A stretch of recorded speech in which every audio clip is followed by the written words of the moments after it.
प्यारे बच्चों, कैसे हो आप सब। जैसे कि हमने लास्ट वीडियो में बात की थी कि हम मैथ्स को ऐसा इंटरेस्टिंग बनाने वाले हैं कि जिसमें आपको मैथ्स से कभी डर नहीं लगने वाला है। फिर हम मैथ्स को जीने वाले हैं, मैथ्स को समझने वाले हैं और मैथ्स के साथ साथ अपने आप को, अपनी नॉलेज को इम्प्रूव करने वाले हैं।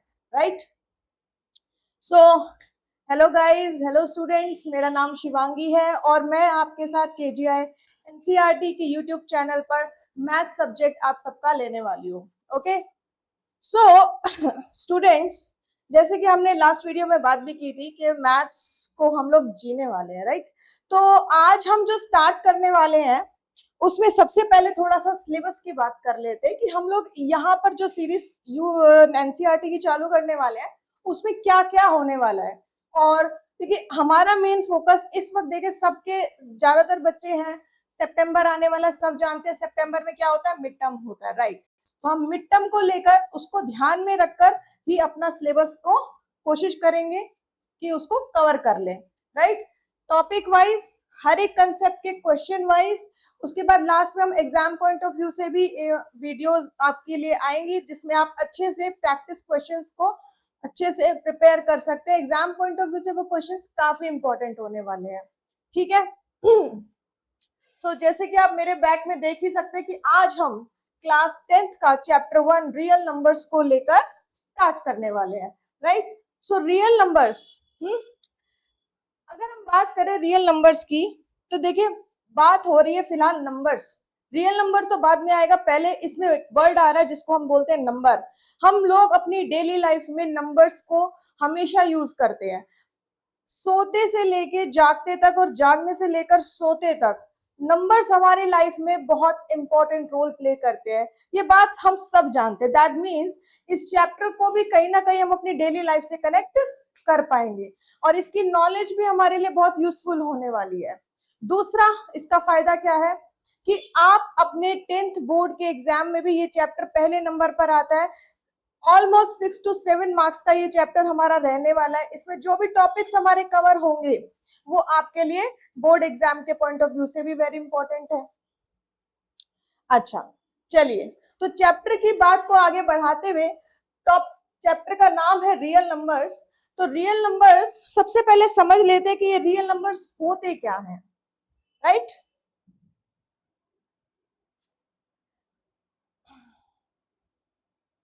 ओके। रियल नंबर्स बच्चों, आज अगर हम देखें तो रियल नंबर्स वो नंबर्स होते हैं that real numbers encompass all numbers found on the number line. Real numbers वो नंबर्स हैं जो हमें नंबर लाइन पर मिल सकते हैं। अब ये नंबर लाइन क्या होता है? अब नंबर लाइन को आप बच्चों एक ऐसी लाइन जिस पर कि 0 से लेकर पॉजिटिव वाले और 0 से लेकर नेगेटिव वाले, यानी नेगेटिव से लेकर पॉजिटिव में जितने भी नंबर हमारे हैं, अनकाउंटेबल नंबर है, वो सब के सब आते हैं। ये वही नंबर लाइन है जिसमें मिड में आपका 0 होता है, लेफ्ट हैंड साइड में आपके नेगेटिव नंबर्स होते हैं एंड राइट हैंड साइड में पॉजिटिव नंबर्स होते हैं। राइट। नंबर लाइन हमारी वही होती है। देखिए आप इस तरीके से उसको दिखा भी सकते हैं। सेंटर में 0, -1, -2, -3, -4 एंड सो ऑन, आगे तक जाएगा। इसी तरीके से राइट हैंड साइड में भी इसमें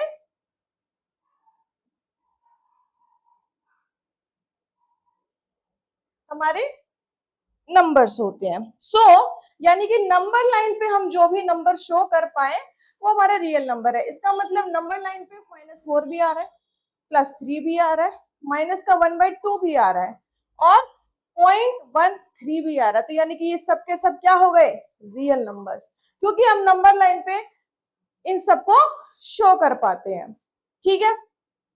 चलिए, real numbers include both rational numbers and irrational numbers. अब बात कर ले, नंबर लाइन पे हमने बात की है कि नंबर लाइन पे जो नंबर्स आते हैं उन सभी को हम रियल नंबर्स कहते हैं और हम ये बात जानते हैं कि नंबर लाइन पे हमारे रेशनल नंबर्स भी आते हैं और इरेशनल नंबर्स भी आते हैं। रेशनल और इरेशनल क्या है उसको थोड़ी देर के लिए साइड में रख देते हैं, उस पर हम आगे बात करने वाले हैं। फिलहाल के लिए हम ये जान लेते हैं कि ये इरेशनल और रेशनल ही दोनों मिलाकर रियल नंबर्स कहलाते हैं। ओके। ठीक है, अब आगे बढ़ते हैं। Rational numbers such as integers and fractions can be expressed as a ratio of two integers p by q where q is not equal to 0। ठीक है, अब सबसे पहले बात करने वाले कि ये रेशनल नंबर्स हैं क्या। अब रेशनल नंबर्स वो नंबर्स होते हैं जिन्हें हम p by q की फॉर्म में लिख सकते हैं। ठीक है, और p by और यहां पर जो हमारा q रहता है ये कभी भी इक्वल 0 के नहीं होता। q is not equal to 0। Okay, सो अब एग्जाम्पल के तौर पे अगर मैं एग्जाम्पल की बात करूं 2/3, अब ये p by q की फॉर्म में है। यस बिल्कुल है, कैसे है देखिए, p अपॉन q, p की जगह पे हमें 2 दिख रहा है और q की जगह पर अगर हम इक्वेट करें तो 3 दिख रहा है, 0 तो है नहीं, तो इसका मतलब ये हमारा क्या हो गया, रेशनल नंबर हो गया। चलिए हमने रेशनल नंबर्स को सीख लिया, हाँ बिल्कुल सीख लिया। क्या अब कुछ बच्चों का क्वेश्चन आएगा कि मैम 2/3 के अलावा नंबर्स तो और भी है। अब सपोज करो अगर मैं -2 की बात करूं तो क्या ये रेशनल है? ऑफ कोर्स है। याद करो जब हमने सीखा था -2 जिसके नीचे कुछ नहीं होता उसके नीचे हम 1 को यूज कर सकते हैं, ऑफ कोर्स। सो ये क्वेश्चन भी हमारा p by q की फॉर्म में हम इसको लिख पाते हैं और ये भी हमारा रेशनल हो जाता है। I hope you guys all understand everything, सबने ये बातें समझ ली होंगी। अब आते हैं दूसरी चीज जो कि थी इररेशनल नंबर्स, क्योंकि नंबर लाइन पे हमारे ये दोनों ही होते हैं, रियल नंबर्स दोनों ही इंक्लूड करते हैं। देखिए इररेशनल नंबर्स वो होते हैं can not be expressed as a simple fraction. Simple fraction की तरह हम इनको नहीं लिख सकते। Such as the square root of 2, जैसे अगर मैं बात करूं पाई, आप सब जानते हैं इसके बारे में। Pi means value of 22/7 and this is equals to 3.14 and so on। ठीक है, पाई का जो न्यूमेरिकल वैल्यू है वो पॉइंट के बाद बढ़ता चला जाता है, वो this is never ending, right. तो अगर मैं बात करूं इररेशनल नंबर्स की तो इसमें एक तो ये आते हैं, दूसरा हमारे रूट वाले जो नंबर्स रहते हैं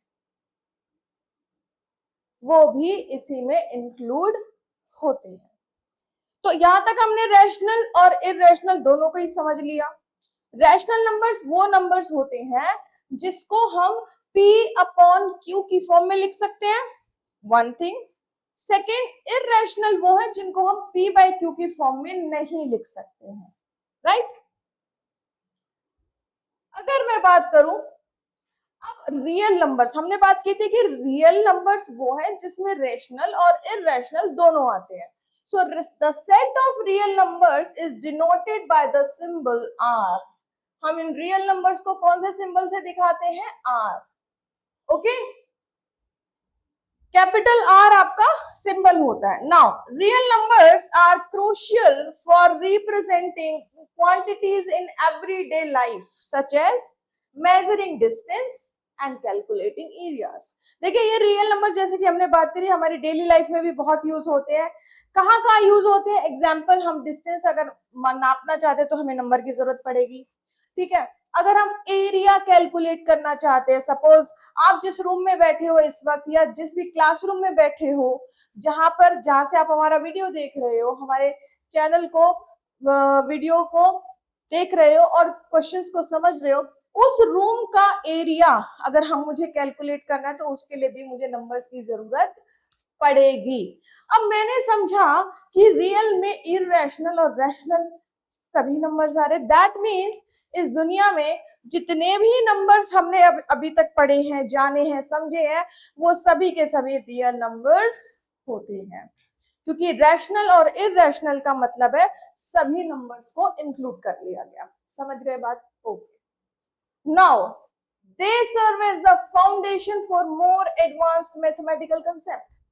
देखिए हमने आज तक क्लास 10th के बच्चों एक बात समझो, आप 9वीं तक जो भी कंसेप्ट पढ़कर आए थे, राइट, अब 10th में उसके भी आगे के कंसेप्ट पढ़, लेकिन हमने जहां से शुरुआत की थी, जहां से हम कड़ी बाय कड़ी यानी कि स्टेप बाय स्टेप एक एक चीज जोड़कर आज जिस कंसेप्ट को समझ रहे हैं, वो कंसेप्ट तक हम पहुंचे कैसे? दैट मीन्स कि आपका जो कंसेप्ट है वो शुरुआत कहां से हुई थी उसकी? नंबर से, राइट? तो रियल नंबर्स जो है हमारे मैथ्स का फाउंडेशन भी है, क्योंकि नंबर के बिना आप कैसे कंसेप्ट को सीखोगे? पाइथागोरस सीखना है, ट्रिग्नोमेट्री सीखना है, कैसे सीखोगे, राइट? तो उसमें हमारा मैथमेटिकल कंसेप्ट जो जो भी हम सीख रहे हैं उसका बेस क्या है? नंबर्स, ठीक है? तो ये चैप्टर जो है हमारी लाइफ पॉइंट ऑफ व्यू से भी काफी इंपॉर्टेंट होने वाला है, राइट? चलिए, अब ये बात हमारी पूरी होगी, हमने समझ लिया कि रियल नंबर्स क्या होते हैं। ये वो होते हैं जिसमें रैशनल और इररेशनल नंबर दोनों इंक्लूड होते हैं। रैशनल वो हैं जो पी बाई क्यू की फॉर्म में लिख सकते हैं, इररेशनल वो हैं जो हमारे पी बाई क्यू की फॉर्म में नहीं लिखे जा सकते। और रियल नंबर्स को हम कैपिटल आर से दिखाते हैं और इन्हें हम नंबर लाइंस पर भी शो कर सकते हैं। गुड, चलिए आगे बढ़े।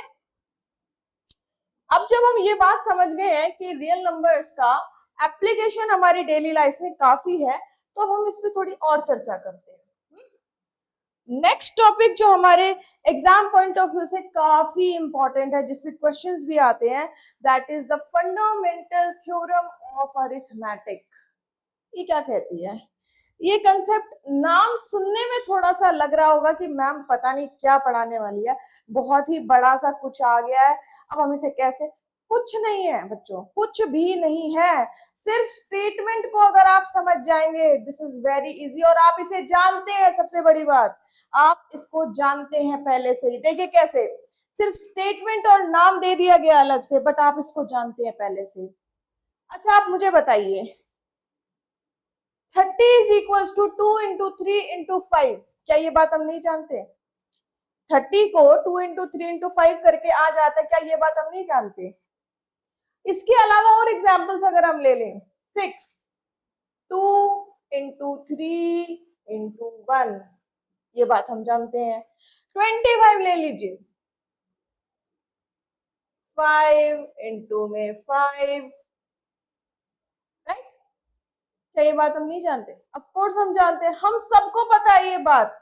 तो ये थ्योरम भी यही कहता है, ये थ्योरम कहता है the fundamental theorem of arithmetic states that every integer greater than 1, every integer greater than 1, वो 1 से बड़ा होना चाहिए, can be uniquely expressed as a product of prime numbers, product of prime numbers up to the order of the factors। And एक word इसमें ध्यान रखिएगा, unique. Unique mean सबसे अलग। अब हमको पता है 30 is equal to 2 into 3 into 5, हमको पता है 6 is equal to 2 into 3 into 1, right? But can they be same? कभी ऐसा होगा कि 30 और 6 के फैक्टर सेम हो जाए? नहीं होगा। हमेशा 30 के फैक्टर अपने लिए यही रहेंगे और 6 के फैक्टर अपने लिए यही रहेंगे, वो चेंज नहीं होने वाले, राइट? सो फॉर एग्जाम्पल, ये जो थ्योरम है ये भी यही बात कर रही है कि जो नंबर जो कि 1 से बड़ा होना चाहिए उसको हम प्राइम नंबर के प्रोडक्ट के साथ एक्सप्रेस कर सकते हैं यूनिकली। यूनिक मींस अपने लिए, सिर्फ अपना, फिक्स। अगर 30 के फैक्टर्स 2 इंटू 3 इंटू 5 है तो हमेशा वही रहने वाले हैं, वो चेंज नहीं होने वाले हैं, राइट? ना उसमें कुछ एडिशन होने वाला है, ना कुछ सब्ट्रैक्शन होने वाला है, वो वही रहने वाला है। 6 के लिए हमेशा वेक्टर 2 इंटू 3 इंटू 1 ही रहने वाला है, वो चेंज नहीं होने वाला है। सो ये थ्योरम भी यही कहती है। स्टेटमेंट से लग रहा था बहुत टफ है, बट पढ़ने के बाद, समझ आने के बाद कैसा लगा? इजी है, राइट? सो जैसे हमने इस कंसेप्ट को समझा है बच्चों, आगे भी वैसे ही चलने वाले हैं। आप लोग बिल्कुल अपना फोकस यही रखिए, ठीक है? समझते चलेंगे, एंजॉय करते चलेंगे और साथ में प्रैक्टिस भी करते चलेंगे। चलिए आगे चलते हैं। ओके सो अब हमने जब फंडामेंटल थ्योरम समझ लिए तो जल्दी जल्दी से कुछ क्वेश्चंस भी देख लेते हैं आगे। Practice time. Okay, question number 1, consider the numbers 4n where n is a natural number. Check whether there is any value for n for which 4n ends with the digit 0. देखो सबसे पहले समझ लेते हैं क्वेश्चन। देखिए ये आपके NCERT का क्वेश्चन है। सबसे पहले ये समझो कि ये कहना क्या चाह रहा है।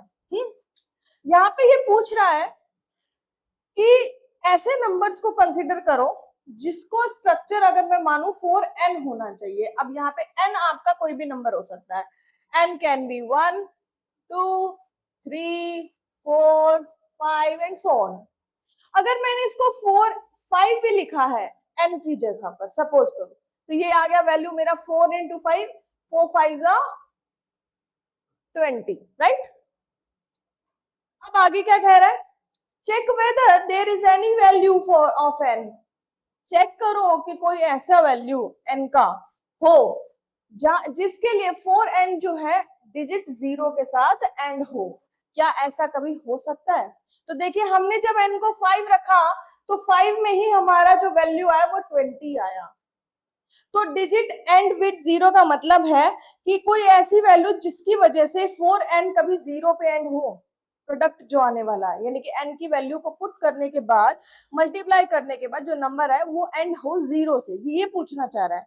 क्या ऐसा पॉसिबल है किसी n की वैल्यू के लिए? तो देखिए जब हमने 5n को रखा, जब हमने n को देखो 1 2 3 4 5 कुछ भी हो सकता है, और ये यही पूछना था कि ऐसी वैल्यूज में से कोई एक वैल्यू क्या ऐसी हो सकती है जिसको रखने पर 4n जो है प्रोडक्ट जो आए वैल्यू को रखने पर वो 0 हो, एंड डिजिट उसका 0 रहे। देखिए तो जब हमने n को 5 रखा तो 4 5 20, दिस विल एंड विद 0। ये वैल्यू जो है वो 0 के साथ एंड हो गया, राइट। तो इसका मतलब ये हुआ कि जब n 5 होगा, अच्छा और कोई नंबर हो सकता है? अगर हम 6 को रखे, 4 6 24, ये 4 पर एंड हो रहा है तो ये तो होगा नहीं। 4 7 28, तो 8 पर एंड हो रहा है। 4 9 36, 6 पर एंड हो रहा है। 4 8 32, 2 पर एंड, यानी कि 5 के अलावा कोई डिजिट पॉसिबल नहीं है। तो 5 के, अगर 5 के अलावा कोई और डिजिट पॉसिबल नहीं है तो दैट मीन्स अगर मैं बात करूं इस क्वेश्चन की तो n हम इसमें सॉल्व करके लिख सकते हैं कि value of n is equals to 5 at this value 4n ends with digit 0। सिर्फ 5 के लिए ही ये वैल्यू पॉसिबल है। यस हम इसमें आंसर में देंगे yes, value of n is equals to 5 at this 4n ends with digit 0। Clear? चलिए यहां तक बात समझ आ गई। अच्छा इसकी जगह अगर कोई और वैल्यू आ जाए तो देखिए जैसे नीचे आ रखा है, check whether 6n can end with the digit 0 for any natural number n। अब हमें 6n के लिए चेक करना है तो बिल्कुल वही प्रोसीजर रहेगा। n की वैल्यूज, अब देखिए एक सिंपल सी बात याद रखिए, अगर 0 एंड में चाहिए तो ऐसे सिर्फ 2 ही नंबर हैं जो 0 एंड में दे सकते हैं, दैट इज एक 0 और दूसरा 5। ठीक है, तो अब ये ट्रिक हम याद कर लेंगे कि जब भी 0 के लिए चेक हमको करना है तो हम सिर्फ 0 और 5 के लिए बोलेंगे बात। ठीक है,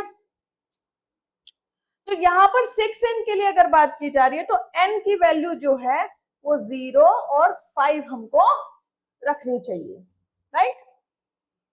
अच्छा यहाँ पे n को नेचुरल नंबर अगर बोला जा रहा है तो 0 नहीं लेने वाले हैं हम लोग। ठीक है, n को 0 नहीं लेंगे क्योंकि 0 नेचुरल नंबर है तो ऑब्वियस सी बात है 1 से शुरू होंगे, तो 0 को काउंट नहीं करेंगे तो बचा कौन? 5। तो 5 को ही हम लेंगे और n की वैल्यू जब भी 5 होगी, n को 5 ही होना जरूरी है, तभी वैल्यू जो है वो 0 के साथ एंड हो सकती है। 6n के केस में भी हो सकते हैं, 4n। अच्छा, इसके अलावा कोई आ जाए तो हमको कुछ नहीं करना है, हमको पता है कि 5 के साथ 0 एंड हो सकता है। तो हमको सिंपली, लेकिन 5 का एक और पॉसिबल फैक्टर भी है, दैट इज 5, बिकॉज 5 5 जा 25, 5 7 जा 35। तो अगर हम ये वैल्यू अगर इसकी जगह 6n ना हो के 3n होता, तो यहाँ पे 5 काम नहीं करने वाला है। तो चेक करने के लिए हमको 6n और 4n में यस हो जाएगा, बट 3n के लिए नो। 2n के लिए करेंगे तो 2 5 जा 10, यस। अगर और कोई नंबर, तो इसी तरीके से पहले हम चेक करेंगे, कुछ वैल्यूज के लिए ये यस होगा, कुछ वैल्यूज के लिए ये नो होगा।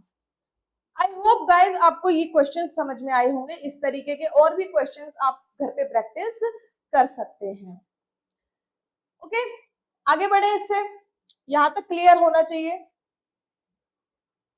नाउ अगला टॉपिक, ये टॉपिक आई थिंक आपने पहले भी पढ़ा होगा, प्राइम फैक्टराइजेशन। जो हमारा फंडामेंटल थ्योरम ऑफ अरिथमेटिक है, उसी का दूसरा नाम है प्राइम फैक्टराइजेशन। वहीं से आया निकल कर, क्योंकि थ्योरम भी हमारी प्राइम फैक्टर की ही बात करती है, और प्राइम फैक्टर्स निकालने कैसे हैं, ये प्राइम फैक्टराइजेशन हम मेथड हमको बताता है, राइट। तो आप पहले भी इसको पढ़ चुके हैं, एक बार फिर से रिवीजन कर लेते हैं। क्वेश्चन नंबर 1 से एक एग्जांपल के थ्रू हम लोग समझेंगे इस मेथड को। एग्जांपल के तौर पे क्वेश्चन नंबर 1 हमारे सामने है, find the prime factors of 60 के प्राइम फैक्टर्स। तो देखिए एक बार फिर से रिवीजन में हम ले रहे हैं इसको, हम लोग इस तरीके से लिखेंगे। अब क्योंकि हमको प्राइम फैक्टर्स निकालने हैं, तो हम लोग सबसे छोटे प्राइम नंबर पे जाएंगे, जो कि 60 से डिविजिबल होगा। ओके, तो 60 जो है एक इवन नंबर है, हम सब जानते हैं, तो 2 के साथ ये डिविजिबल रहेगा, सबसे छोटा प्राइम नंबर वही है, तो 30। अच्छा, ये आया कैसे, तो हमने सिंपली 60 को 2 से डिवाइड किया है। यहां जो वैल्यू आएगा वो इस नंबर को इससे डिवाइड करने पर ही आएगा, हमें वही नंबर यहाँ पे लेना जो इससे डिविजिबल हो। ठीक है, आई एम रिपीटिंग कि आपको यहाँ पे वही नंबर लेना है, सबसे छोटा प्राइम नंबर जो यहाँ वाली संख्या से डिवाइड हो जाए, भाग हो जाए। चलिए, तो 60 को 2 से जब डिवाइड करेंगे तो वैल्यू आ जाएगा 30। ठीक है, अब 30 भी देखा जाए तो इवन ही है, तो सबसे छोटा प्राइम नंबर अगेन क्या आ जाएगा, 2। अब आया वैल्यू 15। अगर फिर से मैं बात करूं 15 की, तो 15 से डिविजिबल, अब 2 तो होने नहीं वाला, बिकॉज 15 इज नॉट इवन। ठीक है, अब ये नंबर है ऑड, तो ऑड के लिए हम, अब 15 है, एंड में 5 आ रहा है, तो 3 ले सकते हैं या फिर 5 ले सकते हैं।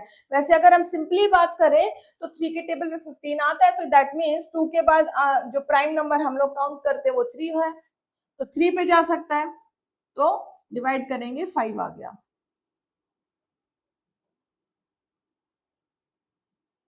अब 5 के लिए तो हम लोग को पता है 5 इज अ प्राइम नंबर, अपने ही टेबल से डिवाइड होगा। तो अब ध्यान से देखो, तो ये जो नंबर्स हमारे आए हैं ये प्राइम नंबर्स है, and they are factors of 60, prime factors, prime numbers.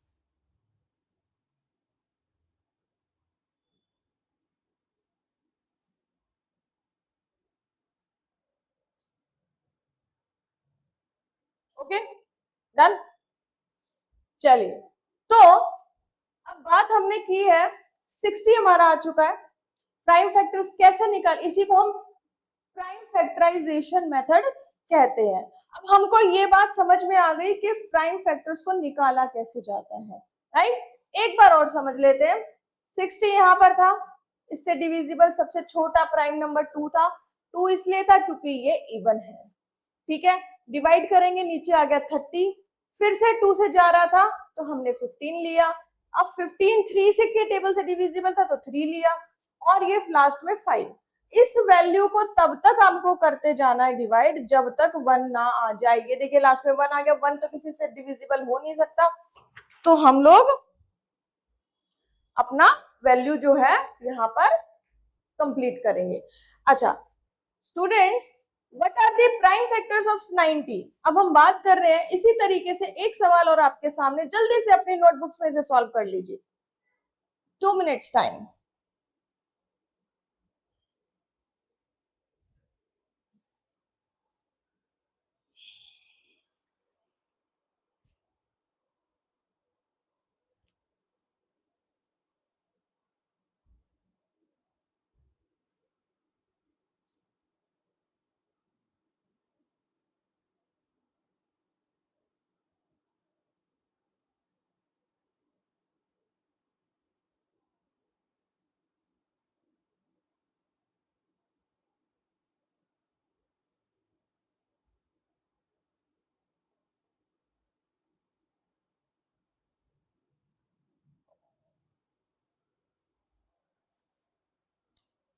देखिए मैं भी आप लोग के साथ साथ ही सॉल्व कर रही थी। 90 के फैक्टर्स जो निकल कर आ रहे हैं वो कुछ इस तरीके से हैं। आई होप आपके भी यही आए होंगे। 2 into 3 into 3 into 5। I hope this will be clear to you all. Okay आगे बढ़े। तो इसी तरीके के कुछ और सवाल आप लोग घर पे प्रैक्टिस करिएगा, सो दैट ये प्राइम फैक्टराइजेशन का जो मेथड है ये आप लोग का अच्छे से क्लियर हो जाए। बाकी हम लोग इसको एग्जाम पॉइंट ऑफ व्यू से भी दोबारा से एक बारी और प्रैक्टिस करेंगे, ठीक है।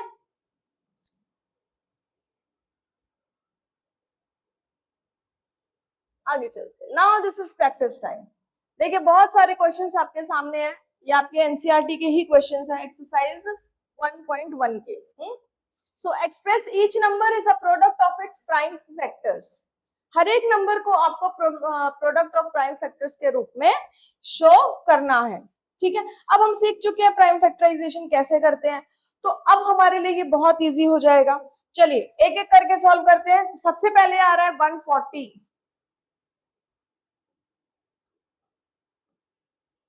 ये जाएगा 2 से। आप लोग भी साथ साथ अपनी नोटबुक्स में सॉल्व करिए।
जल्दी से सॉल्व करिए।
हो गए डन। देखिए एक एक करके हमने सारे फैक्टर्स को सॉल्व कर लिया। इसी तरीके से कुछ और क्वेश्चंस को घर पे प्रैक्टिस कीजिएगा। आगे बढ़ते हैं अब हमारे पास टॉपिक आता है एलसीएम। देखिए इस चैप्टर में हम एलसीएम और एचसीएफ दोनों की बात करने वाले हैं, उस पर क्वेश्चन भी सॉल्व करने वाले हैं। तो सबसे पहले एलसीएम को एक बार क्विकली जान लेते हैं। आई होप ये बात आप पहले भी जानते होंगे कि एलसीएम क्या होता है, लीस्ट कॉमन मल्टीपल। ठीक है, अगर मैं बात करूं तो एक क्विकली एक छोटा सा क्वेश्चन के थ्रू इस कंसेप्ट को दोबारा से एक बार रिवाइज कर लेते हैं। आई होप आप लोग ये पहले से जानते होंगे। अब सपोज करो जैसे 12 एंड 18 इनको ही हमें एलसीएम निकालना है, तो हम कैसे निकालेंगे? फिर से हम अपने प्राइम फैक्टराइजेशन मेथड का ही यूज करेंगे। ठीक है, इस तरीके से इस बार दोनों को लिख लेंगे। यहाँ पे एक ऐसा नंबर चूज करेंगे जिससे ऑलमोस्ट दोनों डिविजिबल हो। अगर नहीं भी हो रहा है तो एक को यूज करेंगे, दूसरा एज इट इज उतारेंगे। तो 2 को अगर मैं डिवाइड करूं 6 से तो 6 जा 12, 2 9 जा 18। इस तरीके से हमारा ये चलेगा। अब 6 और 9 दोनों किसके टेबल? 3 के टेबल से भी जाएंगे और 2 से भी। तो हम पहले 2 को यूज करेंगे, 3। अब देखिए 9 तो जाएगा नहीं 2 से, तो हम लोग 9 को एज इट इज उतारेंगे। अब देखिए दोनों 3 से जा रहे हैं तो 3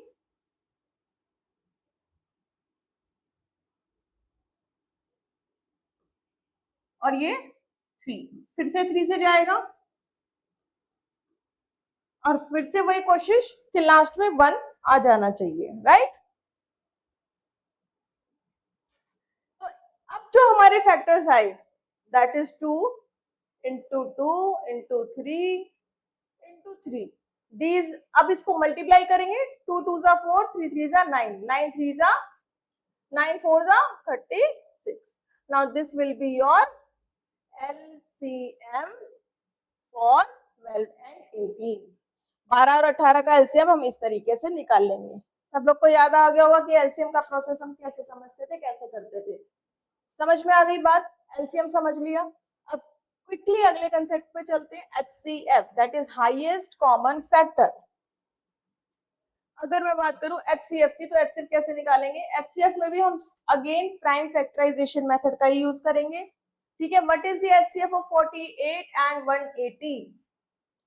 क्वेश्चन है what is the HCF of 48 and 180? 48 और 180 का एचसीएफ क्या होगा और हम इसको प्राइम फैक्टराइजेशन मेथड से कैसे निकाल सकते हैं? तो देखिए हम लोग इसमें क्या करते हैं, एचसीएफ के लिए हम सेपरेटली दोनों के फैक्टर्स को पहले निकालते हैं बाय प्राइम फैक्टराइजेशन मेथड। ठीक है, इस तरीके से निकालेंगे। आप सब भी सॉल्व करिए साथ साथ।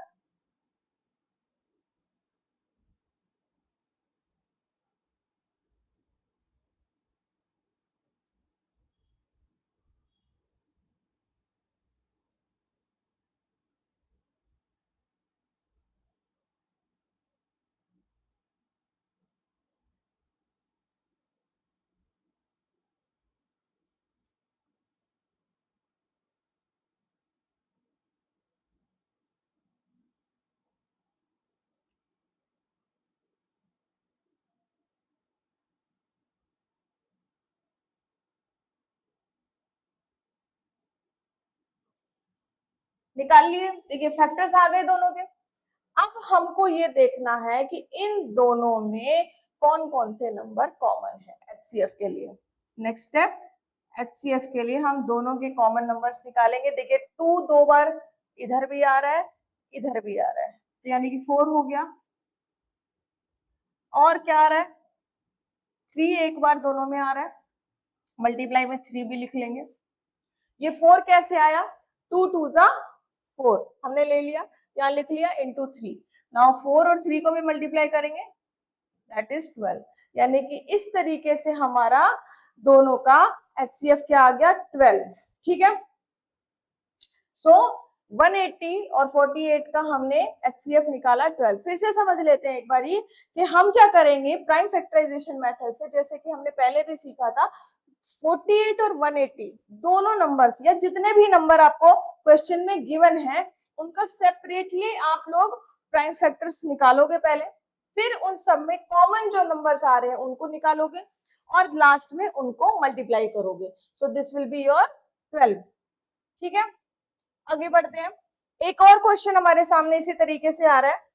Calculate the HCF of 56, 98 and 42 using the Euclidean algorithm and explain each step of the process। देखिए आपकी बुक में ये वैसे तो सिलेबस से ये टॉपिक कर चुका है, फिर भी एक नॉलेज पॉइंट ऑफ व्यू से, क्योंकि हम लोग यहाँ पे सिर्फ मार्क्स के लिए नहीं नॉलेज के लिए भी पढ़ रहे हैं, तो यूक्लिडियन एल्गोरिदम इसको भी एक बार समझ लेते हैं। कुछ नहीं है, नाम से आप लोग बिल्कुल मत घबराइए। आप लोगों ने जिसने आज तक डिवाइड करना सीखा होगा वो सब इसको इजीली सॉल्व कर लेंगे। कुछ नहीं है, देखिए इस तरीके से है, डिवीजन मेथड ही कह सकते हैं आप एक तरीके से इसको।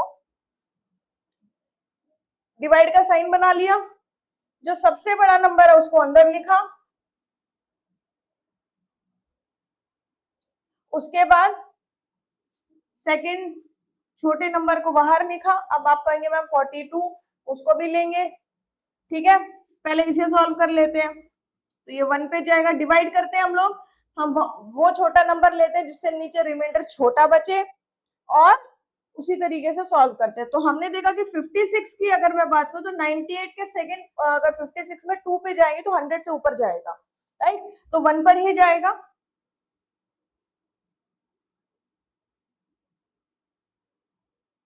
ये देखिए 42 अपने आप आ गया निकल के, इससे कम भी है, लेकिन अब आगे नहीं बढ़ना क्योंकि आगे कोई नंबर भी नहीं है बढ़ने के लिए, है ना। ठीक है, अब करना क्या है, दोबारा से यहां वाले नंबर को लिखना है जो यहां पर था, और इसको हम इस प्रोसेस को हमको तब तक फॉलो करना है जब तक नीचे 0 ना आ जाए रिमाइंडर में। ठीक है,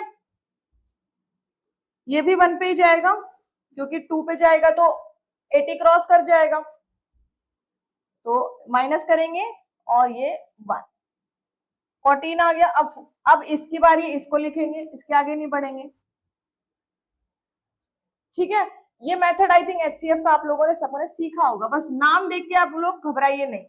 तो 42 14 के टेबल में 3 पर आता है, 0 आ गया देखो, और 0 आ गया तो दैट मींस ओवर। अब मैम, अब आपका क्वेश्चन होगा मैम एचसीएफ कैसे पता चला इसमें, तो जो याद रखिए जो 0 आने पे लास्ट हमारा क्वेश्चन था, जिस पर 0 हुआ क्वेश्चन हमारा, रिमाइंडर 0 हो गया, that will be your HCF for that value. किसका एचसीएफ आया ये, 56, 98 and 42। So this will be your Euclidean algorithm method। ठीक है, दो तरीके हैं एचसीएफ निकालने के, दोनों हम लोगों ने समझ लिए। क्लियर, चलिए आई होप आप लोगों को यहां तक क्लियर हो गया होगा। हम लोगों ने प्राइम फैक्टराइजेशन मेथड को समझा है, उसके क्वेश्चंस को भी प्रैक्टिस किया है, एलसीएम एचसीएफ को भी समझ लिया है। अब इस चैप्टर में जो हमारा नेक्स्ट स्टेप है वो आता है for any two positive integers A and B, किन्हीं भी दो पॉजिटिव इंटीजर्स के लिए, किन्हीं भी दो पॉजिटिव इंटीजर्स के लिए जो हमारा एचसीएफ एलसीएम का एक फॉर्मूला है जिसे हम वेरिफिकेशन के प्रोसेस के लिए और सॉल्यूशन करने के लिए भी यूज करते हैं, वो है HCF जो है, कोई भी दो नंबर, सपोज हमारे जो दो नंबर है वो A और B है, इन A B को का HCF इंटू LCM जो होता है बराबर होता है इन दोनों नंबर्स के प्रोडक्ट। बात समझे? अब एक एग्जांपल के थ्रू इसको समझते हैं कि ये काम कैसे करता है। देखिए इस फॉर्मूला पे दो तरीके के क्वेश्चन बनते हैं, एक बनता है वेरिफिकेशन का और दूसरा बनता है सॉल्व करने के लिए। एक एक करके दोनों को समझते हैं, ठीक है। एग्जाम पॉइंट ऑफ व्यू से हमारे दोनों ही क्वेश्चन इंपॉर्टेंट रहते हैं। So question number 1, find the HCF of 96 and 404। 96 और 404 का HCF निकालना है बाय प्राइम फैक्टराइजेशन मेथड, ठीक है। उसने बोल दिया है कि प्राइम फैक्टराइजेशन मेथड से आपको इनको सॉल्व करना है। जब ये हो जाए हेंस फाइंड देयर LCM, उसके बाद LCM भी फाइंड कीजिए। अब देखिए HCF के लिए तो वो बोल चुका है, हम चाहे तो LCM के लिए भी प्राइम फैक्टराइजेशन यूज कर सकते, कोई दिक्कत नहीं है, पर वहां पर उसने स्पेसिफाई नहीं किया है, यहां पर उसने स्पेसिफाई कर दिया। दैट मीन्स वो चाहता है कि आप इस फॉर्मूले का यूज करें, ठीक है। अब हम कैसे यूज करने वाले हैं, देखिए प्राइम फैक्टराइजेशन से हमने 96 और 404 के जो फैक्टर्स निकाले वो कुछ इस तरीके से आएंगे, 2 की पावर 5 यानी 2 आया है 5 बार और 3, 404 2 की पावर 2 101, ठीक है। ये तो बात रही 96 और 404 के प्राइम फैक्टराइजेशन की। इसके बाद हमने देखा हमारे पास जो फॉर्मूला है वो कहता है HCF और LCM। अब देखिए यहाँ पर A और B क्या हो जाएंगे, हमारे A और B हो जाएंगे 96 एंड 404, क्योंकि इन्हीं के HCF LCM की हम बात कर रहे हैं, ठीक है। ये जो ब्रैकेट में A और B लिखा होता है इसका मतलब यही है कि आप एक पर्टिकुलर नंबर का HCF या LCM निकाल रहे हैं। अगर HCF A, B है दैट मींस यहाँ पर जो वैल्यू आएगा वो A और B का HCF होगा। अगर LCM A, B है दैट मींस यहाँ पर जो वैल्यू आएगा वो A और B का LCM होगा। ट्रू। और हमने जब फॉर्मूला पढ़ा था वो कहता है HCF और LCM का जो प्रोडक्ट हम करते हैं A B के लिए वो बराबर होता है इन दोनों के, A इंटू B के, ठीक है, इनके प्रोडक्ट के। अब हमारे पास HCF आ चुका है, प्राइम फैक्टराइजेशन हमने किया है। HCF की मैं बात करूं इन दोनों की, तो देखिए दोनों में 2 की पावर 2 कॉमन आ रहा है, तो देखिए यहाँ पे इसका मतलब 2 इंटू 2 HCF मेरा क्या निकल के आ गया 4, हमने सीखा था अभी थोड़ी देर पहले ही, ठीक है। अब HCF मेरा आ चुका है, HCF आ गया तो यानी कि ये वैल्यू मेरे पास डन हो गई। उसको चाहिए क्या, ये और ये भी मुझे पता है, राइट। तो आप लोगों ने ये सीखा होगा कि जब ये दोनों मल्टीप्लाई इधर, ये दोनों मल्टीप्लाई, अगर मैं इस मल्टीप्लाई वाले पार्ट को इधर लेके आऊं तो ये आ जाएगा डिवाइड में, बचा कौन इधर, LCM, यहां से यानी कि वैल्यू आ सकती है हमारे पास, ठीक है। तो LCM जो है उसके लिए मैंने क्या किया, 96 into 404 divided by HCF of 96 and 404, तो ये वैल्यू यानी कि 4 हम यहाँ पे पुट करेंगे और इसको सॉल्व जब करेंगे तो यहाँ पे देखिए मैं आपको सॉल्व करके भी दिखा देती हूँ। इस तरीके से 4 नीचे आ जाएगा HCF के लिए और बच इधर क्या होगा इसका LCM,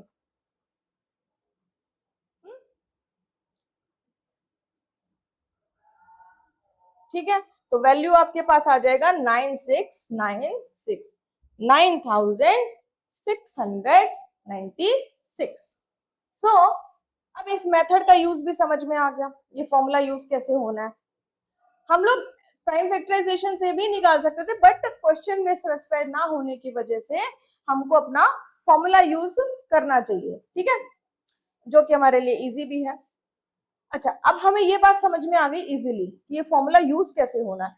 एक क्वेश्चन तो आपका इस तरीके से बनेगा, यहाँ पर LCM पूछा हुआ है, हो सकता है आपको क्वेश्चन में पेपर में या फिर आपकी बुक में भी कोई और क्वेश्चन ऐसा मिले जिसमें LCM ना पूछ के HCF पूछा हो, तो वहां पर हम लोग LCM को निकाल लेंगे, इस तरीके से हमने सीखा है, और LCM का वैल्यू पुट करके HCF यहाँ पर डिवाइड के लिए LCM यहाँ पर ले आएंगे और हमारा HCF आ जाएगा। हो सकता है क्वेश्चन में आपको ऑलरेडी LCM गिवन भी और पूछे डायरेक्ट HCF, तब भी हम वैल्यू यहाँ पे पुट करेंगे, डिवाइड करेंगे, HCF आ जाएगा। HCF या LCM दोनों में से जो भी वैल्यू चाहिए दूसरे को आपको यहाँ वाली वैल्यूज के साथ डिवाइड में लाना चाहिए, लाना होगा, ठीक है। तो हम लोग इस तरीके से अपना HCF या LCM जो भी हमको वैल्यू पूछा हुआ है वो फाइंड कर लेंगे। आगे बढ़े, चलिए प्रैक्टिस टाइम आ गया है हमारा। Find the HCF and LCM of 6 and 20 by the prime factorization method. क्या पूछ रहा है आपसे कि LCM और HCF फाइंड कीजिए 6 और 20 का प्राइम फैक्टराइजेशन मेथड से। तो चलिए एक बार स्टेप बाय स्टेप करते हैं। सबसे पहला स्टेप हमारा कि हम दोनों का सेपरेटली प्राइम फैक्टराइजेशन से प्राइम फैक्टर निकालेंगे। पहले 6 का और फिर 20 का। अब देखिए यहां पर हम एलसीएम को फाइंड करने की एक और नई टेक्निक सीखने वाले हैं। ठीक है, 2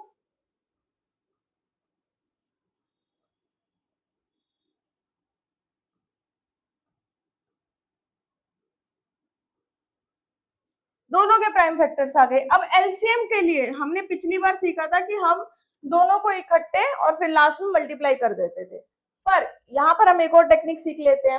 हमने देखा कि इन दोनों के सबसे पहले एलसीएम के लिए हम क्या करेंगे, दोनों के फैक्टर्स को लिख लेते हैं।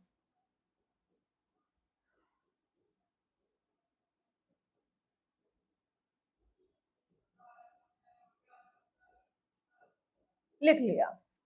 अब देखिए एलसीएम कैसे करेंगे। सबसे पहले तो जो कॉमन है दोनों में उसको लिख लेंगे एक बार निकालकर, और कुछ आया कॉमन नहीं। अब जो बच गए उनको लिख लेंगे, इस ये भी और ये भी। ठीक है, और लास्ट में इनको मल्टीप्लाई कर लेंगे।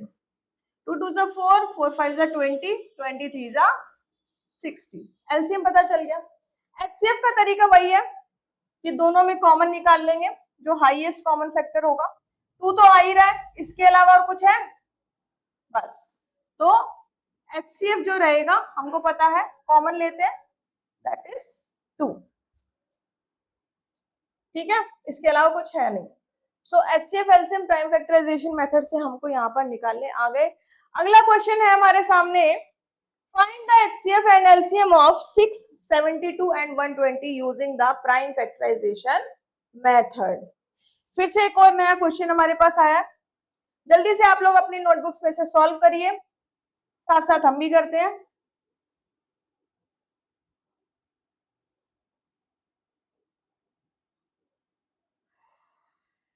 6 तो देखिए सेम ही अभी ऊपर ही सॉल्व करा है हमने।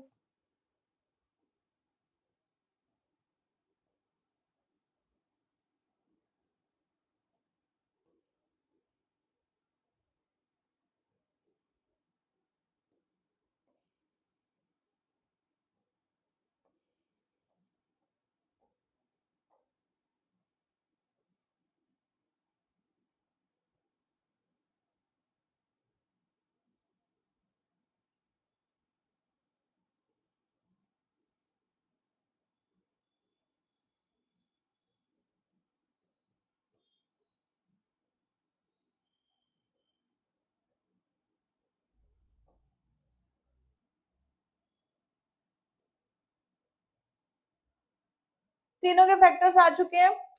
नाउ एचसीएफ एंड एलसीएम क्या होगा, अब मैं यहाँ पे डायरेक्ट लिखूंगी, आप लोग अपनी नोटबुक्स में सॉल्व करिए। प्रैक्टिस देखिए बहुत जरूरी है, प्रैक्टिस के बिना मैथ्स पूरा नहीं हो सकता। Okay, so keep practising daily, at least 10 questions a day. Okay, तभी आप कंसेप्ट्स को पकड़ पाएंगे।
सॉल्व कीजिए जल्दी।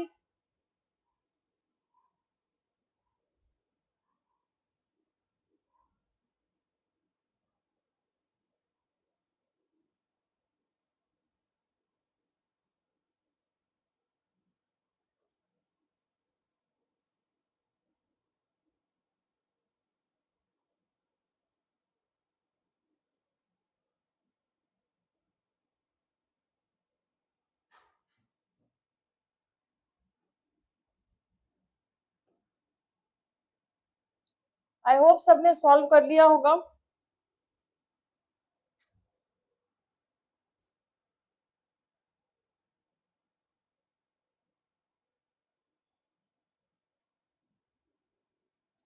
चलिए चलिए, तो यहां तक हम एलसीएम एचसीएफ के क्वेश्चंस को सॉल्व करना भी सीख गए। ओके, चलिए आगे चलते हैं। चलिए, सो लास्ट क्वेश्चन जो इस तरीके का इस टॉपिक पे हमारा बनता है, find the LCM and HCF of the following pairs of integers and verify. अब लास्ट क्वेश्चन मैंने आपको जैसे कि पहले भी बताया था कि इस टॉपिक पे दो क्वेश्चन, दो तरीके के क्वेश्चन जरूर बनते हैं। पहला है जिसमें हमें क्वेश्चन में कोई भी एक क्वांटिटी जो है, एंटिटी जो है वो फाइंड करनी रहती है, और दूसरे में होता है वेरीफाई।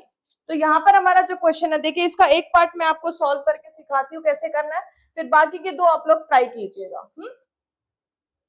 चलिए 510 एंड 92 ले लेते हैं। तो पहला स्टेप तो हमारा वही रहने वाला है कि हमें प्राइम फैक्टराइजेशन मेथड से इनके प्राइम फैक्टर्स को निकालना है।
चलिए फर्स्ट स्टेप हमने क्लियर कर लिया कि हमने प्राइम फैक्टर्स को निकाल लिया। देखिए अब वेरीफाई करने का मतलब होता है चेक करना। क्या चेक करना? कि हमने जो प्राइम फैक्टर्स निकाले हैं वो ठीक है या नहीं। ठीक है, तो कैसे पता करना है? अब चलिए इनका एलसीएम, अगर ये ठीक है दैट मींस इनका एलसीएम भी करेक्ट आएगा और एचसीएफ भी करेक्ट ही आएगा। ठीक है, तो एचसीएफ दोनों में हाईएस्ट नंबर कौन सा आ रहा है? 2 आ रहा है, तो एचसीएफ ये हो गया। और एलसीएम, एलसीएम फाइंड कीजिए।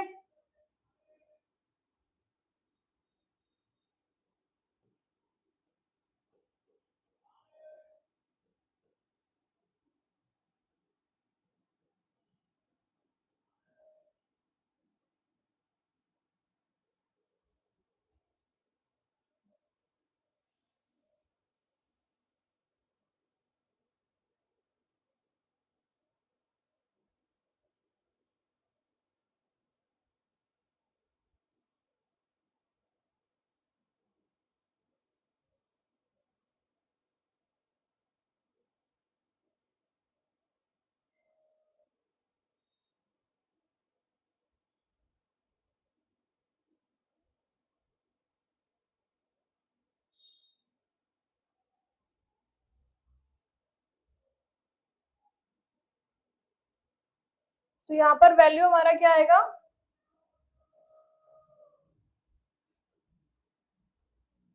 23,460। ओके, तो अब हमें इनको करना है वेरीफाई। देखिए वेरीफाई करने के लिए हमेशा सिंपल स्टेप क्या रहता है? बीच में आप ऐसे लाइन ड्रॉ करें, एक तरफ लिखिए LHS, दूसरी तरफ लिखिए RHS। ठीक है, LHS हमारा, अब लिखेंगे अपना formula, that is LCM into में HCF, RHS के साइड पे A इंटू में B। अभी LCM मेरा आ चुका है 23,460 इंटू में HCF मेरा 2 है, A इंटू B यानी कि 510 इंटू में 92, ये वैल्यू मेरा आ जाएगा।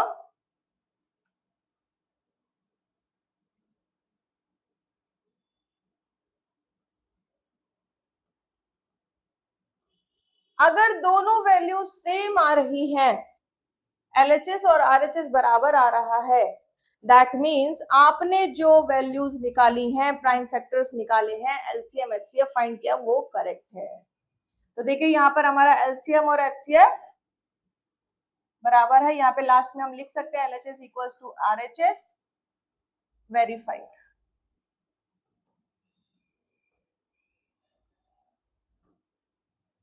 ठीक है, इस तरीके से बाकी के दो पार्ट्स भी आप सॉल्व कर लेंगे। एक बार ये और देख लेते हैं। हमने सबसे पहले नंबर्स के प्राइम फैक्टर्स निकाले, उसके बाद प्राइम फैक्टर से LCM और HCF फाइंड किया, फिर हमने LHS RHS किया वेरीफाई करने के लिए, वैल्यूज को पुट किया, दोनों वैल्यूज जब इक्वल आ गई तो लास्ट में LHS equals to RHS verified लिख दिया। आई होप ये मेथड आपको क्लियर हो गया होगा, right?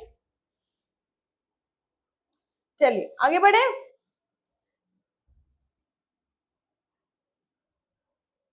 Now the topic is composite numbers. ये भी एक शब्द है जो आपकी बुक में बार बार इस चैप्टर में यूज हो रहा है। देखिए हम लोगों ने अभी तक नंबर्स को पढ़ा, उनके फैक्टर्स को पढ़ा, राइट? तो ऐसा नंबर जिसके दो से ज्यादा फैक्टर्स बने, composite numbers are positive integers that then one greater than one that have more than two distinct positive divisors। वो कंपोजिट नंबर्स वो नंबर्स होते हैं जो पहली चीज वन से ग्रेटर होते हैं, पॉजिटिव होते हैं और इनके दो से ज्यादा पॉजिटिव डिविजर्स या फैक्टर्स हम बोल सकते हैं वो होते हैं। ठीक है, एग्जाम्पल के तौर पे अगर मैं बात करूं, नंबर 12 इज कंपोजिट। कंपोजिट है क्यों? क्योंकि इसके फैक्टर्स है, देखिए 2, 3, 4, 6 एंड 12, ये सब इसी के फैक्टर्स है। हो गए ना, एक से ज्यादा है, एक से बड़े भी है। क्लियर? तो इस तरीके के नंबर्स हमारे कंपोजिट नंबर्स होते हैं। अब इस पर भी एक आध क्वेश्चन आपके एनसीईआरटी में गिवन है। देखिए पूछ रहा है कि explain why 7 into 11 into 13 plus 13 and this। ये याद रखिएगा, ये दो पार्ट है, एक नहीं है। Are composite numbers. तो कंपोजिट नंबर्स जैसे हमें एक, इससे मैं एक्सप्लेन कर देती हूँ, बाकी आप उसको खुद से कीजिएगा।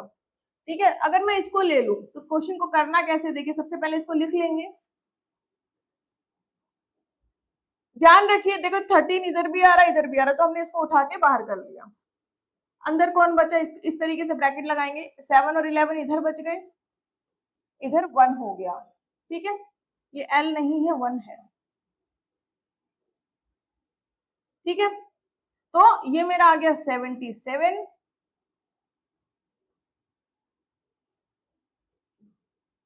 This will 78 into 30। अब देखिए यहाँ पर नीचे जो भी नंबर बनेगा उसके फैक्टर्स पहले से हम देख रहे हैं कि दो तो है ही, 1 भी हो सकता है इसके साथ साथ।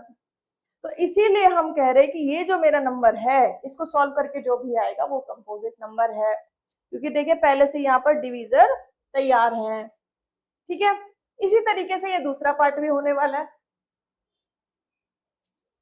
ठीक है, ये भी एक अलग से कंपोजिट नंबर है और इसी तरीके से आपको इसको सॉल्व करना है।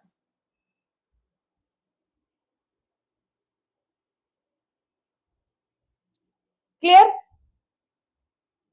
आइए आगे बढ़ते हैं। Irrational numbers. देखिए अब तक जो हमने नंबर्स पढ़े वो सभी रैशनल थे। इररेशनल नंबर्स को अब हम शुरू करते हैं। तो हम सब जानते हैं कि इररेशनल नंबर वो नंबर होते हैं जिनको पी बाई क्यू की फॉर्म में पहली बात तो एक्सप्रेस नहीं किया जा सकता। इसमें हमारे रूट, इस तरीके के डेसिमल रिपीटिशन नंबर्स और पाई ये सब आते हैं। Clear? A number S is called irrational if it cannot be written in the form P by Q, where P by Q and integers and Q is not equal to 0। हम फिर से समझ लेते हैं कि Q बराबर नहीं होता 0 के। ठीक है, तो सारे रूट वाले नंबर जो भी होते हैं वो इरेशनल में आते हैं, सारे नहीं, सॉरी, जैसे √4 भी अगर मैं लिखूं तो वो तो 2 हो जाएगा। तो जिसका रूट सॉल्व हो जाए वो इरेशनल में नहीं आता। जो रूट के अंदर ही रहते हैं, स्पेशली प्राइम नंबर्स ज्यादातर रूट के अंदर ही रहते हैं, उनका रूट सॉल्व नहीं होता, तो इसीलिए इरेशनल नंबर्स वो हमारे कहलाते हैं। ठीक है, आगे बढ़ते हैं। आई होप ये क्लियर हो गया होगा। देखिए इसी पर एक थ्योरम भी हमारे पास आती है। थ्योरम बहुत आसान है, कोई प्रॉब्लम नहीं है, आराम से समझ लेते हैं इसे। ये सिर्फ इतनी बात कहती है, let p be a prime number. हमने मान लिया कि कोई पी नंबर है वो प्राइम नंबर है, ठीक है। और ये थ्योरम सिर्फ इतनी बात कहती है कि अगर ये पी ए स्क्वायर से डिवाइड होता है, सपोज एग्जांपल के तौर पे अगर 2 ले लिया हमने पी को, ठीक है। अब ये 2 जो है 4 से तो डिवाइड होगा नहीं, इसको हमने ए स्क्वायर मान लिया, ये 4 से डिवाइड होगा नहीं होगा। तो ये थ्योरम कहती है कि ये P जो है A से भी डिवाइड होगा। अगर A स्क्वायर 4 है तो A क्या हो गया 2, और ये दोनों डिविजिबल है। इतनी सी बात ये थ्योरम कहती है, और ये बात हम सब जानते भी हैं, ठीक है। अब इसका यूज देखिए, हमारे पास एक क्वेश्चन आएगा बहुत बढ़िया सा। हमें ये प्रूव करना है कि √2, हम जानते हैं √2 इरेशनल है, हमने पढ़ लिया है, बट हमारे मैथ्स में ना कई चीजों को प्रूव भी करना होता है, उससे रिलेटेड क्वेश्चन भी आता है। And this question is very important. ये रूट का क्वेश्चन बोर्ड में हर बार आया है, सो इस क्वेश्चन को बहुत ध्यान से समझिएगा।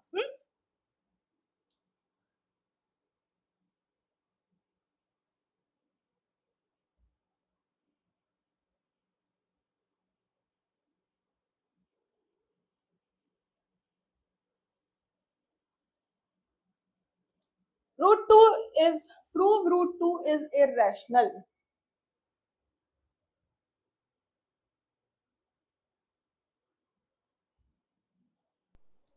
ओके, सो रूट वाले क्वेश्चन हमारे काफी इंपॉर्टेंट होते हैं, ठीक है।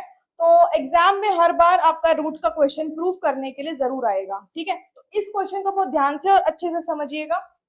Prove √2 is irrational.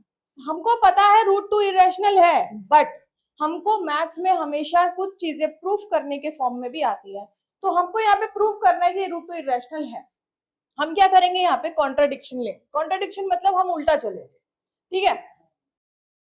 ओके, सो बच्चों हम लोग देखिए आपके बोर्ड पर √2 जो है ऑलरेडी सॉल्व करके दिखाया गया है। आप चाहे तो इसका स्क्रीनशॉट ले सकते हैं, ठीक है। इसी क्वेश्चन को, इस तरीके के एक दो क्वेश्चंस को और हम लोग आगे आपके लिए सॉल्व करके दिखाएंगे, ठीक है। और इसी तरीके से आपको एग्जाम में भी सॉल्व करना रहेगा, ठीक है। तो चलिए आगे चलते हैं। अभी देखिए हमारे सामने √2 है, हमने जो अभी अभी थ्योरम पढ़ी उसका यूज हम यहाँ पर करने वाले हैं।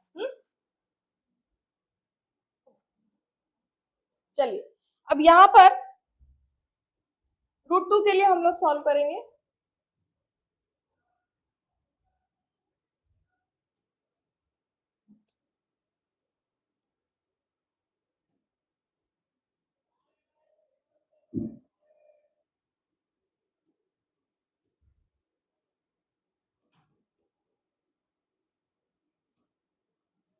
Prove √2 is irrational. चलिए तो अब हम स्टेप बाय स्टेप इसको सॉल्व करते हैं। तो सबसे पहले हम लोग इसमें क्या देखने वाले हैं, हम इसमें कॉन्ट्राडिक्शन लेंगे। कॉन्ट्राडिक्शन का मतलब है हम इसको उल्टा मानेंगे। हमें ये प्रूव करना है कि इरेशनल है, तो हम इसको मान के चलेंगे लेट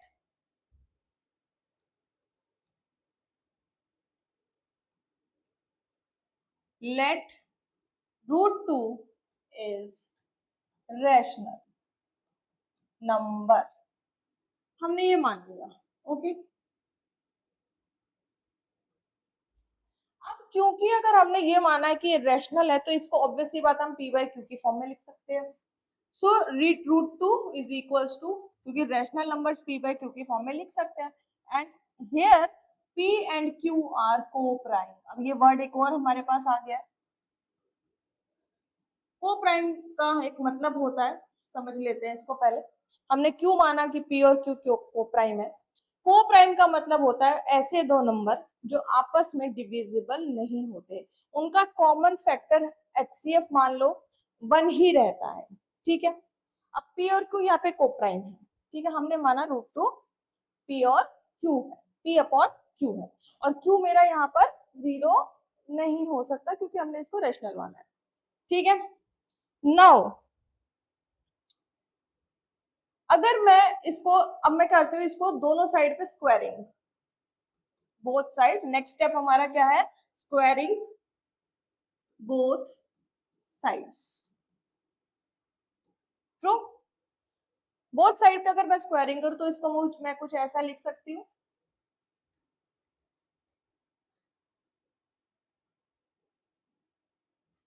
ये वैल्यू मेरा आ जाएगा 2 और ये आ जाएगा p square by q square. ठीक है, अगर मैं इसको रीअरेंज करूं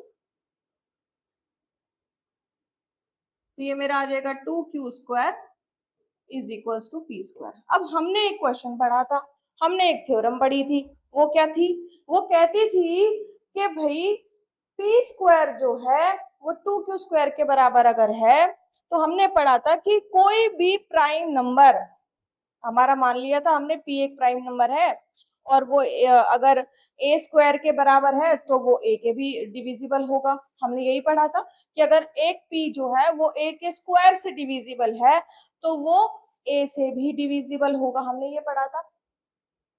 तो हमने देखा यहाँ पर 2q स्क्वायर जो है वो p स्क्वायर के बराबर है।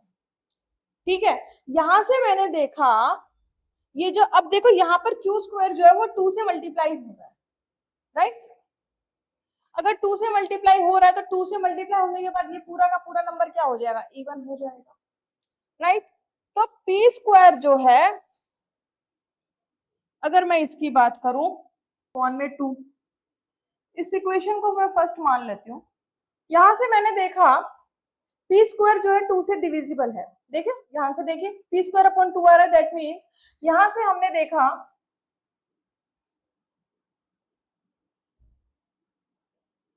that p square is divisible by 2। अब हमारी थ्योरम क्या कहती है, सो बाय थ्योरम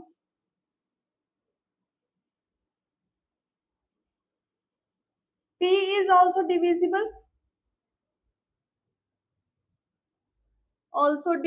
by 2। ठीक है, p स्क्वायर अगर डिविजिबल होगा तो थ्योरम कहती है p भी डिविजिबल रहेगा 2 से। पहली चीज तो ये आ गई। अब मैंने क्या किया, अगर ऐसी बात आ गई तो p अगर डिविजिबल है दैट मीन्स p बराबर 2 k अगर मैं लिख लूं, k कोई भी इंटीजर है हमारा, k इज एनी इंटीजर, ये भी होगा क्योंकि 2 तो आ ही रहा है, डिविजिबल है तो। क्लियर, अब फिर से दोनों को स्क्वायर करते हैं, स्क्वायरिंग बोथ साइड्स। ठीक है, दोनों साइड स्क्वायरिंग करो तो ये आ गया वैल्यू हमारा 4k square p square is equal to 4k square. ठीक है, इसको मान लेते हैं 2। अगर मैं अपनी इक्वेशन 1 को देखूं, इससे जस्ट ऊपर देखो तो p स्क्वायर मेरा 2q स्क्वायर के बराबर था, राइट। और यहाँ पर मेरा p स्क्वायर जो 4k स्क्वायर के बराबर है। दोनों इक्वेशन को अगर मैं इक्वेट करूं तो दोनों के दोनों आपस में भी इक्वल रहेंगे, that means this 2q square is equal to 4k square because both are equal to p square, right. तो यहाँ पे देखें अगर तो ये 2 जो है यहाँ 4 से डिविजिबल आ जाएगा, तो वैल्यू आ गई q स्क्वायर जो हमारा आ गया वो 2k स्क्वायर के इक्वल आ गया। जिसका मतलब क्या है, इसका मतलब है कि q स्क्वायर जिस तरीके से हमने p स्क्वायर के लिए देखा था कि वो 2 से डिविजिबल है, उसी तरीके से यहाँ q स्क्वायर भी 2 से डिविजिबल आ गया। q square is divisible by 2। Okay, अगर हम, और थ्योरम क्या कहती है, बाय थ्योरम अगर ये चीज होगी तो थ्योरम कहती है q is also divisible by 2।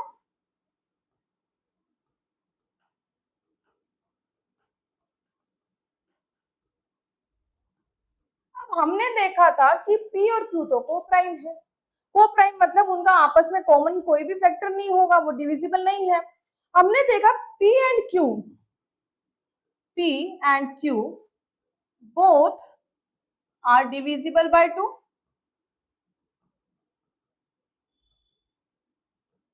हमने देखा हमारा जो वैल्यू आ रहा है वो उसमें p और q दोनों के दोनों डिविजिबल है 2 से, which means they are not co-prime, they are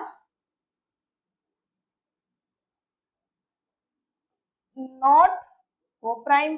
और अगर ये co-prime नहीं है तो हमारा assumption भी wrong हो गया, क्योंकि हमने तो √2 को is equal to p upon q ही माना था। अगर p अपॉन q co-prime माना था तो हमारा assumption भी wrong हो गया। Our assumption becomes wrong, becomes incorrect।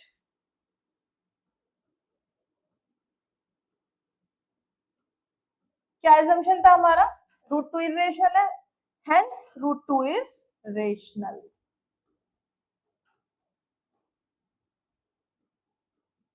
Prove हो गया ब्रैकेट में प्रूव।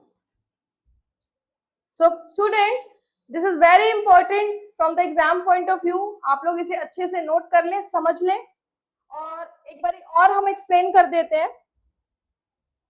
हमने √2 को इररेशनल प्रूफ करना था।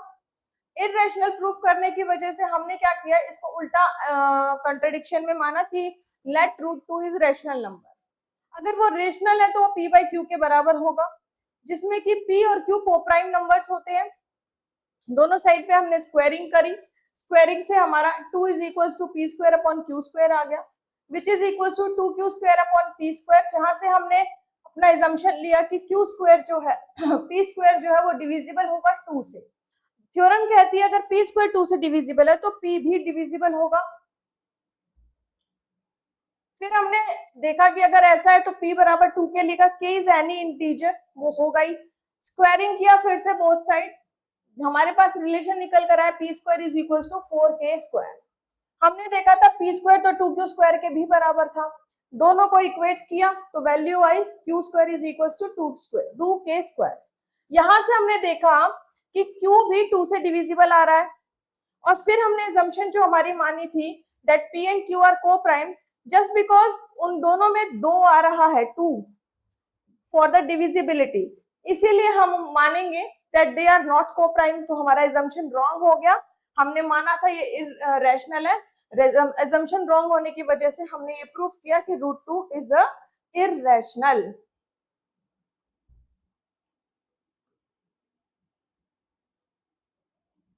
Okay, clear students? I hope आपको ये क्वेश्चन क्लियर हुआ होगा। इस तरीके के क्वेश्चन आपको 3 to 2 मार्क्स में आपको एग्जाम में बोर्ड्स में दिख जाएंगे। सो इस क्वेश्चन को और अच्छे से आप लोग प्रैक्टिस कीजिएगा घर पे। इसी तरीके से √3 से आप सॉल्व कीजिएगा, वहां पर इसी तरीके से जैसे यहाँ पे 2 के केस में 4 आया, वहां पर 9 आ जाएगा, कैंसिल होके वो भी 3 हो जाएगा। उसी तरीके से 5 के केस में कीजिएगा, वहां 25 आ जाएगा, कैंसिल होके वो भी 5 हो जाएगा। ठीक है, तो √2, √3, √5 के लिए आप इन क्वेश्चंस को प्रैक्टिस कीजिएगा। I hope this will be clear to all. आगे बढ़ते हैं अब।